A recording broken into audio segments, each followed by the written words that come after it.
Hello, good morning. Good morning sa lahat. This morning, mga 6:30 pa lang. So, nagising ako ng mga 6 o'clock and then nag-BP ako. So, thanks God, normal lahat yung BP natin, And then, magaan at maganda yung pakiramdam. So, kagabi, yesterday, regarding sa mga video natin, So, okay lang siya, And then, nagsisearch tayo kung anong dapat natin gagawin kasi hindi naman tayo uminom ng mga resita natin, Nag-self-diagnose ako sa sarili ko through sa pag-search, sa pagtulong ko anong nararamdaman ko in actual. Malaking bagay pala ho yan, guys, para sa atin yung mag-self-diagnose and then mag-search tayo sa bagong mga apps ngayon kasi tinuturuan tayo kung ano ang dapat natin gagawin. So, kagabi, nagpahilot ako, hindi naman hilot, nagpamasad sa anak ko na sa may kamay ko, sa carpal ko, kasi ito siya, lagi ito namamanhid. Once na mamamanhid ito hanggang dito sa balikat ko, papunta na yan dito sa daliri ko, may tusok-tusok. So, pag massage niya, paghilot niya kagabi, na sabi ko may giga na ako kasi namnamin ko yung pagpahinga ng kamay ko sa paghilot niya para hindi makagalaw-galaw sa pag-type at saka hindi ko maigalaw. So, tapos niya hilot. So, nagiga ako. Alam niyo ba, guys, natapos niya hilot, talagang buong daliri ko na ito, nandyan yung tusok-tusok, yung manhid. Talagang, siya, yung nag-trigger yung mga manhid dyan, Siguro, dahil siguro sa pagkaramdam ko na medyo may kirot yung hilot na masarap na makirot na hindi mo ma-explain ko ano, pero gusto mong ipagalaw para na parang matulungan yung nararamdaman mo sa paggalaw ng mga kamay, So, yun ho kagabi ang nangyari. So, after niya na ginmassage, giniga ko, gin-straight ko lang siya. And then, ginamnam ko yung pamamanhid hanggang natulugan ako. Pagising ko, nagtulog ako mga, mga 8, mga 9 ata. So, nagising ako ng mga 1 o'clock. Pagkagising ko, guys, ang ganda ng pakiramdam ko. Ni isang manhid sa dulo ng daliri ko, wala akong naramdaman. Pagising ko na yun, wala akong naramdaman. Pero, something na, pag igalaw ko siya, o ibuhat ko siya, ultimo cellphone, nakakaramdam ako na parang, siya, iba, parang ayaw niyang ibuhat siya ng something na mga gamit, O sa bagay, since kasi na-stroke ako, ayaw talaga yan. Pag yan ang magbuhat, tumataas yung BP ko or umiiba yung pakiramdam ko, So, siguro matindi, siguro mga ugat yan na na-damage noong napilay ako noong 18 years old pa ako. So, ngayon lang nag-trigger, kumbaga, nagsabay o nagkomplikasyon sa pagka-stroke ko or I think self-diagnose, baka yun din ang dahilan ng pagka-stroke natin kasi blood clots, normal naman ang puso, normal ang atay, normal naman ang lahat, pero nagka-blood clots, so may tendency na nanggaling ho sa nerves natin na unfunctional yung pagdaloy ng oxygen at dugo, kaya that's why na ganun ang nangyari, So, hindi naman ako doktor. Sa akin naman, self-diagnose lang yan. Okay. So, in short, nawala yung kanyang pamamanhid. Ngayon, dahil maaga na, nagising ako, first ko na ginawa is, naggawa ako ng kanin ko. So, siyempre, bubuhat ako ng termos.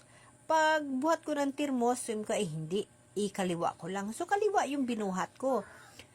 Tapos, nag-BP ako. Pagka-BP ko, ito yung ginhelp ko siya ng tulong sa pag-BP ko.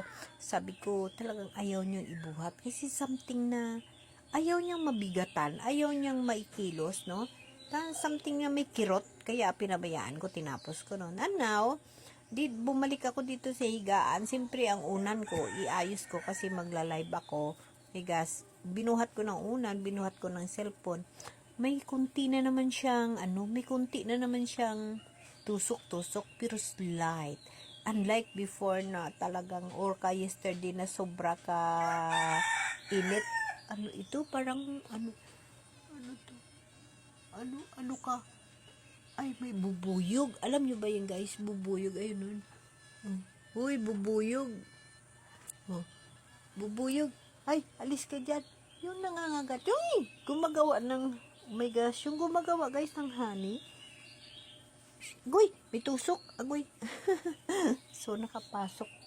Napasok, okay.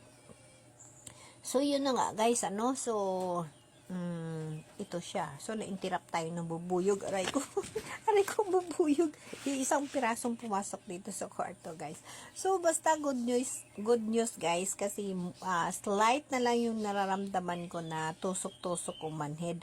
Dahil sa paghilot ng anak ko, dito lang sa may carpal. So, ano ko sa inyo, what we call this,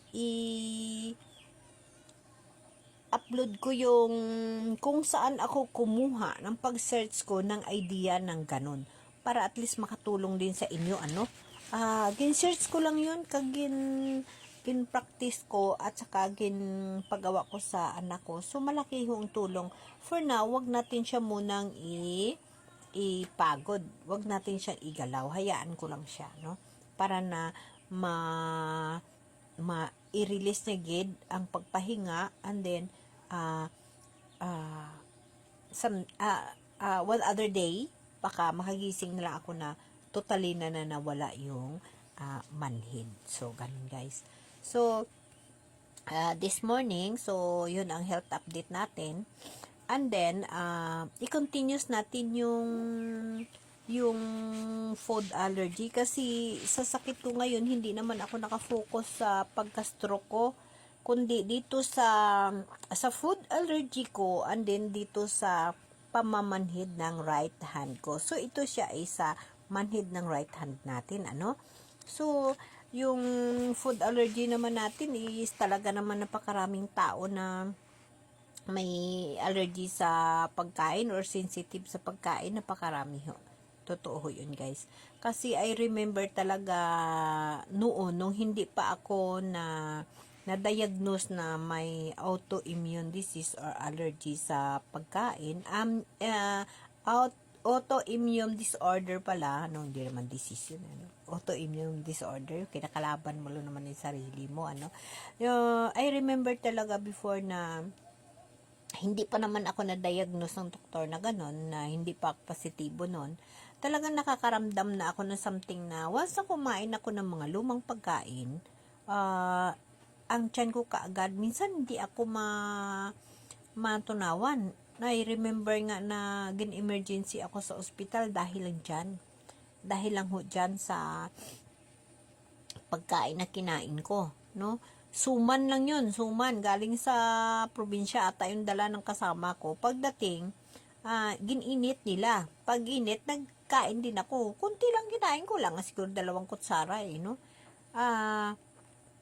Pagka wala pa 1 oras, ayun na. Sobra na sakit ang tiyan ko. Suka, pops, lahat. Sobra na tigas ko. Na-emergency ako nun. Pagdating nun sa ospital, ang ginawa sa akin nun, pinahiga, ginliso. Ano ba yun? Yung parang ginhawakan na yung tiyan ko, uyog-uyog, tapos pinisga sa may sikmura. Pagkatapos, yun, gini-indiksyonan ako, pinatulog, tapos ginresitahan ako. Doon pa, hanapin ko nga yung resita ko nun. Ang resita ko nun, pang bata na gamot, dyspepsia. Yun, yung hindi pala ako natunawan. O ganun. So, ganun guys. Ano? Ang hirap, ano? So, yun ang nangyayari na yun sa akin. And now, yung ma-experience ko hanggang sa ito ay na-positive ako sa autoimmune disorder is, nag-conclude na related talaga nga mayroon akong ganun. So, dahil na hindi naman natin kaya bumili ng mga mamahaling gamot, mag-self-diagnose na lang ang gagawin ko. Isa ho yun sa makatulong sa akin, ang self-diagnose. Kasi of course, ako nakakaramdam ng sarili ko, ano. And then, ang mga pagkain na kinakain ko is pili din. So, yun ang tinatawag na self-diagnose. Ay i-observe talaga yung pangyayari ngayon, kung ano ba talaga ka-importante yung self-diagnose na yan, na hindi naman tayo doktor sa buhay ko. So, para sa akin,